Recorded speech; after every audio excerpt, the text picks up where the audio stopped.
तो विधात के हाथ में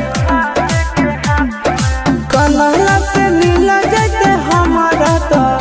मंगल तियल कान के है याद सोना मंगल तियल कान के जोड़ी है बनावल भगवान के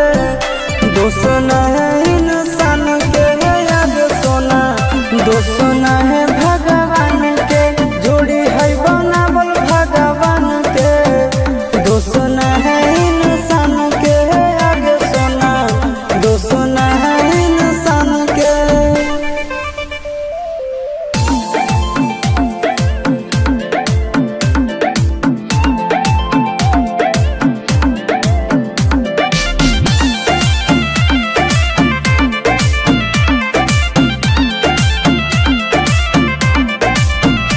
आगे तोर नहीं कसूर नहीं हमर कसूर गे दोनों के कैला का ऊपर वाला दूर गे ए सोना आगे तोर नहीं कसूर नहीं हमर कसूर